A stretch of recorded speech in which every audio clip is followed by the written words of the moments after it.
اور ناظرین، فواد چودھری صاحب کی کل ایک انتہائی اہم ملاقات ہے وزیر اعظم پاکستان عمران خان صاحب سے۔ غالباً پی ٹی وی کے کچھ معاملات ہیں جس پہ کہ وزیر اطلاعات وزیر اعظم کے سامنے اپنا موقف بھی رکھیں گے کہ کیا معاملہ ہے، وہ بھی تفصیلات ان سے لیتے ہیں۔ آج ناظرین علیم خان کے حوالے سے گفتگو کا آغاز کرتے ہیں۔ نیب نے جو ریمانڈ کے دوران تفتیش کی اس میں کچھ خفیہ جائیدادوں کا بھی پتہ لگا۔ علیم خان صاحب کے حوالے سے کیا چیزیں نیب سامنے لے کے آئی، آئیے دیکھتے ہیں۔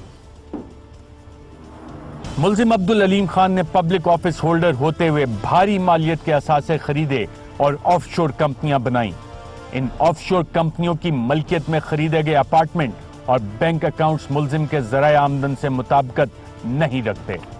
2003 سے 2005 کے دوران ملزم عبدالعلیم خان نے اپنی میسرز A&A پرائیویٹ لمیٹڈ نامی کمپنی کے نام پر لاہور میں 900 سے زائد کنال کی اراضی تقریباً 60 کروڑ روپے میں خریدی اور 632 کنال اراضی کے لیے 28 کروڑ 80 لاکھ روپے بیانہ بھی ادا کیا۔ جسمانی ریمانڈ کے دوران جب ملزم سے اس زمین کی خریداری کے ذرائع پوچھے گئے تو ان کا کہنا تھا کہ ان کو مرحوم والد کی جانب سے 9 کروڑ روپے بطور تحفہ موصول ہوئے تھے۔ ملزم کے ریمانڈ کے دوران حاصل ہونے والے ریکارڈ سے معلوم ہوا ہے کہ میسرز A&A پرائیویٹ لمیٹڈ نامی کمپنی نے جو زمین خریدی اس کی فی کنال قیمت 6 سے 7 لاکھ روپے تھی۔ البتہ ملزم کی جانب سے پہلے یہ قیمت 1 لاکھ روپے تک بتائی گئی۔ ملزم کے ریمانڈ کے دوران نیب کے پولیس اور انٹیلیجنس سیل لاہور کی جانب سے میسرز A&A پرائیویٹ لمیٹڈ کو زمین بیچنے والے 31 افراد اور دیگر کو بلایا گیا، جن میں سے صرف 8 افراد پیش ہوئے، اور سب کے سب افراد نے واضح طور پر بتایا کہ میسرز A&A نامی کمپنی کی جانب سے بہت کم قیمت پر زمین کی خریداری ظاہر کی گئی۔ ملزم کی جانب سے خریدی گئی زمین کی اصل قیمت کے تعین کے لیے جو افراد پیش نہیں ہوئے ان کو دوبارہ بلایا جائے گا۔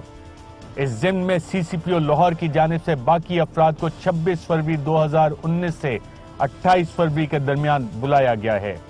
انکوائری کے دوران یہ بات بھی سامنے آئی کہ دبئی میں 3 اپارٹمنٹس کے علاوہ ملزم 2006 سے 28 ملین درہم کی مالیت کے مختلف اپارٹمنٹ اور ولاز کی خرید و فروخت میں بھی ملوث رہا ہے، جو اس نے اثاثہ جات میں ظاہر نہیں کی۔ نیب کے مطابق ملزم عبدالعلیم خان نے دبئی میں جو جائیدادیں ظاہر نہیں کی ان کی تفصیلات یہ ہیں۔ 2006 میں الریم 176 16,78,000 درہم میں خریدا۔ 2006 میں الریم 124 18,54,000 درہم میں خریدا۔ 2006 میں الریم 229 16,85,000 درہم کا خریدا۔ 2007 میں الریم 176 16,78,000 درہم میں خریدا۔ 2007 میں سپرنگ 26 31,70,000 درہم کا خریدا۔ 2007 میں سپرنگز فیس 536 28,82,000 درہم میں خریدا۔ 2007 میں پامیرا 19,50,000 درہم کا خریدا۔ 2007 میں جمیرہ ولیج سرکل 004 1,65,11,000 درہم کا خریدا۔ 2008 میں الریم 124 18,54,000 درہم میں فروخت کیا۔ 2008 میں الریم 229 16,86,000 درہم میں فروخت کیا۔ 2008 میں سپرنگز 26 31,70,000 درہم میں فروخت کیا۔ 2008 میں سپرنگز فیس 536 28,62,000 درہم میں فروخت کر دیا۔ 2008 میں جمیرہ ولیج سرکل 98 لاکھ درہم میں خریدا اور اسی سال اتنی ہی مالیت میں فروخت کر دیا۔ 2008 میں اپ ٹاؤن مردف 9,70,000 درہم میں خریدا۔ 2008 میں جمیرہ ولیج 004 37,19,000 درہم میں خریدا اور اسی سال اتنی ہی مالیت میں فروخت کر دیا۔ 2008 میں جمیرہ ولیج 007 23,47,000 درہم میں خریدا۔ بینکوں کی جانب سے غیر ملکی ترسیلات کا مکمل ریکارڈ فراہم نہیں کیا جا سکا، جس کی وجہ انہوں نے یہ بتائی ہے کہ ریکارڈ 15 سال پرانا ہے اور مطلوبہ معلومات مختلف بینکوں سے حاصل کرنے کے لیے مزید وقت درکار ہے۔ دوران ریمانڈ ملزم اور اس کے خاندان کی لاہور میں ایک اور جائیداد کا بھی انکشاف ہوا۔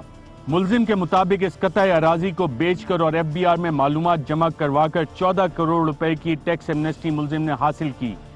البتہ ملزم کی جانب سے اس قطع اراضی کی صحیح قیمت اور زمین خریدنے کے لیے فنڈز کے ذرائع نہ بتائے گئے۔